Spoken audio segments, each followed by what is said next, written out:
राधे राधे गुरुजी। राधे राधे। आपके चरणों में कोटि कोटि प्रणाम। गुरुजी हमको रोज एक मौका दीजिएगा, हम बड़ी दूर से आए हैं, आपसे हमको बहुत सवाल करने हैं। बोलिए। रोज दो दो सवाल आपसे करना चाहते हैं। इसलिए दिया है। गुरुजी पहले तो ये बताइए, आप तो बताते ही हैं कि एक पत्नी का कर्तव्य क्या होता है और एक पति का कर्तव्य क्या होता है। बताए तो हैं आज की कथा में। आप बताए हैं, लेकिन कोई आपकी कथा ही नहीं सुने। और पत्नी को सबसे पहले उठना चाहिए, बच्चों का, पति का, सबका ध्यान करना चाहिए। और हमारे बच्चों को सनातन के खिलाफ अगर उसके पिता ही भड़का रहे हैं तो कैसे हम अपने बच्चों को संभालें। कहाँ है वो पिता? नहीं, वो तो आपकी कथा भी नहीं सुनते हैं। वो हमको लेके शादी के बाद ना कभी मैके आएंगे, ना ससुराल जाएंगे, ना हमारे साथ समाज में जाते हैं, ना अपने माता पिता को पूछते हैं। हम जिंदगी अकेले 11 साल दोनों बच्चे को पालने के लिए मैके में रहें। उसके बाद स्वयं हम जमशेदपुर दोनों बच्चों को डेरा खोज के स्वयं वहाँ आए। क्या करते हैं आपके पति? टाटा स्टील में, टाटा माइनिंग में है, उड़ीसा में। अच्छा, तो उनको कोई मतलब नहीं, ना हमसे मतलब, ना दोनों बच्चों से। और ऐसा नहीं है कि वो पीते हैं या खाते हैं या किसी और नारी से उनका कोई संबंध है। उनका नशा ऐसा है गुरुजी कि आज तक आप कथा में कभी नहीं बोले, क्योंकि आपको हो सके पता नहीं होगा। कौन सा नशा? उनका नशा 24 घंटा मोबाइल का है। 24 घंटा उनका बस चले तो लेट बात भी बिना मोबाइल के नहीं कर सकते हैं और बिना खैनी खाए नहीं रह सकते हैं। उनको दुनिया से कोई मतलब नहीं। एक नौकरानी के जैसा हम उनके साथ जिंदगी काट रहे हैं गुरुजी। तो भी मेरे पे हाथ तक उठा दिए। बच्चों को डांटेंगे नहीं, पढ़ाएंगे नहीं। और अगर हम डांटेंगे कि बाबू इतना पैसा लग रहा है, पढ़ो, ये सब चीज़ नहीं खानी चाहिए, गुरुजी का कथा सुनो, नहीं डांटो, नहीं बोलो, उसके कारण बच्चों को बोलने के बजाय वो हमारे पे हाथ उठा दिए।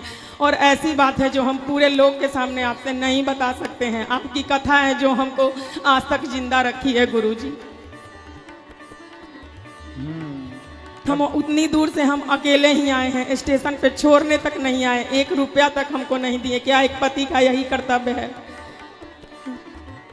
और हमको दुनिया का ना कोई अच्छे कपड़े चाहिए, ना गहने चाहिए, हमको बस पूजा का सामान, और पूजा और भगवान ही हमारे लिए सब कुछ है। अगल बगल किसी से हमें कोई मतलब नहीं। तो आपके पति आपसे अच्छे से बात नहीं करते? नहीं, उनका कहना है कि हम तुमको दुदकारे, हम तुमको बोले, हम तुमको मारे, लेकिन तुम हमारे पैर पर हो, तुम हमारे अधीन हो। बहुत पुराने ख्याल के हैं।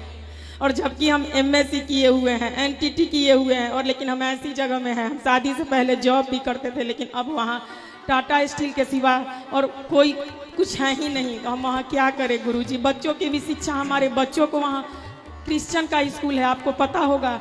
जो टाटा के सबसे जो रजत टाटा हैं वो क्रिश्चियन ही हैं। और हमारे बच्चों को यीशु क्रिस्ट के बारे में बताया जाता है, राम कृष्ण के खिलाफ भड़काया जाता है। और जब हम बोलते हैं कि नहीं, हम लोग बंदर के संतान नहीं, हम लोग तो ऋषि मुनि के संतान हैं, और ये चीज़ हमने भागवत जी में पढ़ी भी है। आपकी हर बात सत्य होती है, लेकिन नहीं, अगर वो कभी बैठेंगे भी तो बोलेंगे मम्मी का बात मत सुनो, वो हम लोग बंदर के ही संतान है, वो छोड़ो, जो साइंस कहता है वो सुनो। हम कैसे अपने बच्चों का भविष्य सुधारें? आखिर एक पत्नी पति के साथ कब तक रहती है? हमको कुछ ना करे, हमारे बच्चों को तो करे, उनका भी तो बच्चा है। फिर भी हमारी माँ कहती है तुम सुनो, करो, पति पे ही सब है। जब पति के रहते कोई पराया पुरुष, चाहे वो बिजली बनाने वाला हो, इन्वर्टर बनाने वाला हो, हम ही को सब देखना है और उनसे नौकरानी की तरह पैसा भी मांगना है, उनको हिसाब भी देना है। इसलिए कि हम कमा नहीं सकते, हमारी मजबूरी, हमारे बच्चे हैं। हमारा दुख देख के हमारी बहन बहनोई बोला कि तुम यहाँ आओ, तुमको नौकरी मिलेगा। लेकिन क्या करें गुरुजी, हम अपने बच्चों को छोड़ के कैसे जाए? तो आप अपना भी कुछ काम शुरू कर लीजिए ना, जब आप जॉब पढ़े लिखे हैं तो आप। वहाँ कुछ नहीं हो सकता है गुरुजी, वो माइनिंग एरिया है और वहाँ सारे उड़िया लोग भरे हैं। वहाँ कुछ नहीं हो सकता है। हम जमशेदपुर में थे तो वहाँ कुछ कर सकते थे, लेकिन वहाँ से ये जब वहाँ क्वार्टर ही सब मिल गया तो दुनिया का ताना सुन सुन के कि नहीं, अकेली औरत कैसे रहेगी, कैसे रहेगी। आजकल तो दुनिया सिर्फ भोग भोगना जानती है गुरुजी। लोग बोलते हैं कैसे इसी उम्र में तुम योगी हो गई, कैसे रह सकती है पति के बिना। हम कैसे जवाब दे उन लोग को, बताइए। क्या प्रहलाद बचपन में भक्ति नहीं किए थे, ध्रुव नहीं किए थे, लेकिन कोई इस बात को नहीं समझता है। हमारा पूरा ससुराल का परिवार ही वही है। हम इतना तक ये थे, ऐसी ऐसी बात है जो हम सबके सामने नहीं बता सकते गुरुजी। बहुत आस लेके हम आए हैं और हमारे जो गुरु हैं वो नहीं है। हम किनसे अपना बात कहें? मैके में भी कोई नहीं है, बस एक बूढ़ी माँ है, कोई नहीं है। ससुराल में किसी को किसी से कोई मतलब नहीं है। उनका दीन दुनिया सब कुछ मोबाइल, रहने का आज तक एक घर तक नहीं बनाए। बोलिए ऐसे पति को भी क्या नहीं त्यागना चाहिए? दिल से तो हम त्याग ही चुके हैं, बस समाज को दिखाने के लिए एक घर में रहते हैं।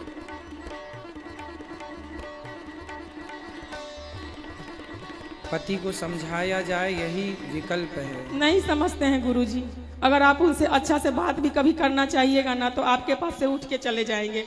कभी भी बैठिएगा बस अपना खैनी बनाने लगेंगे, वहाँ से उठ के चले जाएंगे, आप ही को गलत साबित कर देंगे। जबकि अगल बगल सारी दुनिया कहती है कि इनकी वाइफ कितनी अच्छी है, ऐसी वाइफ तो बड़े नसीब वालों को मिलती है। और आप तो उस व्यास गद्दी पे बैठे हैं, आप तो देख के ही अनुमान लगा सकते हैं कि हम कैसे हैं। हम आपको क्या बताएं, अपना आदमी को ये नहीं बताना चाहिए। ठीक है, आप तो अपनी जगह बिल्कुल सही हैं। एक अच्छी पत्नी का, एक अच्छी माँ का कर्तव्य आप पूरा कर रही हैं।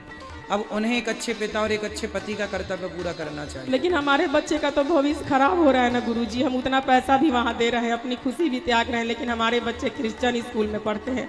इस पे भी हम उनसे बात किए, कहीं रह के पढ़ाते हैं, नहीं, उन्हें कोई मतलब नहीं है। क्रिश्चियन स्कूल में पढ़ते हैं तो वहाँ के जितने बच्चे वहाँ पढ़ने जाते हैं तो क्या सबको वो लोग वही पढ़ाते हैं? हाँ बिल्कुल। जीसू कृष्ण का गाना होता है, हमारे राम कृष्ण का नहीं। हम इस पे बहुत रोए, बहुत बोले इनसे कि हम तो हिंदू लोग जो पढ़ते हैं बच्चे उनके, वो लोग ऑब्जेक्शन नहीं लेते कि आप ऐसा? नहीं, तो स्कूल से हटा देंगे। हम लोग की मजबूरी है, माइनिंग एरिया है ना, माल निकलता है, 1500 क्वार्टर है, कहाँ जाएंगे फिर? कोई सुविधा नहीं है वहाँ, रोजी रोटी है तो रहना ही पड़ेगा। बड़ी ये करके हम आपसे मिलने के लिए उतना दूर से हम आए हैं। बच्चों को फिर आप अच्छी जगह पढ़ाइए जहाँ उनको अच्छे संस्कार आप दे पाएं। बच्चों के साथ तो खिलवाड़ नहीं कर सकते ना, सही है। तो ये तो कहीं भी जाएंगे तो लोग पूछते हैं पति कहाँ है आपके। यहाँ तक कि वहाँ के समाज में लोग ये कहना शुरू कर दिए हैं हमारे बच्चों से कि इसके मम्मी पापा कभी एक साथ नहीं आते हैं। बोलिए, हम बोले अच्छा मत चिंता करो, हम ही कुछ सोचते हैं, अलग ही रहेंगे तब ये सवाल नहीं उठेगा।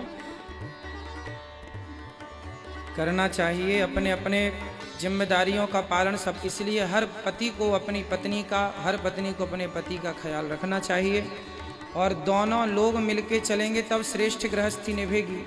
एक से नहीं, एक की समझदारी। इसलिए कहता हूँ कथा दोनों सुनना, दोनों को नहीं, वो तो हमें भी कथा नहीं सुनने देते। जब तक वो घर में रहते हैं हम धीरे धीरे मोबाइल पे आपकी कथा सुनते हैं। कहते हैं अनिरुद्धाचार्य जी पागल कर दिया है इसको। बोलिए, क्या जिसको भगवान में मन लग जाएगा वो रह सकता है? आप थोड़े दिन आप ऐसा कर लीजिए, आप थोड़ा पति की बात मान के देखिए, शायद आपके मानने से, आपके प्रेम से वो रीझ कर। राधे राधे गुरुजी। जी राधे राधे गुरु। पहले तो हम बड़े धन्यवादी हैं जो आप तरावड़ी शहर में पधार रहे हैं। हमारे ऊपर राधा रानी की बहुत कृपा है, बांके बिहारी की बहुत कृपा है जो सतगुरु हमारे शहर में आएंगे।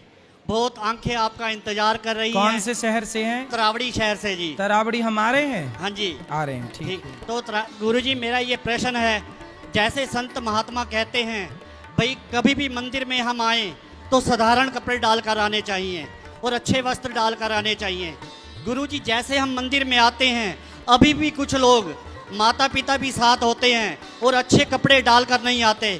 उसमें माता पिता का दोष है या बच्चों का दोष है? उसमें किसको दोष लगेगा? कपड़े का कोई सवाल नहीं है, भाव होना चाहिए। मंदिर जाओ तो भाव अच्छे हो, कपड़े अच्छे हो ना हो, कोई दिक्कत नहीं। नहीं गुरुजी, जैसे संत महात्मा कहते हैं कि आप मंदिर में जाओ तो साधारण वस्त्र डालकर जाना चाहिए। ठीक है। अभी भी कुछ लोग ऐसे वस्त्र डालकर जाने चाहिए, माँ बाप भी साथ होते हैं, तो उसमें दोष किसका है, माँ बाप का या बच्चों का?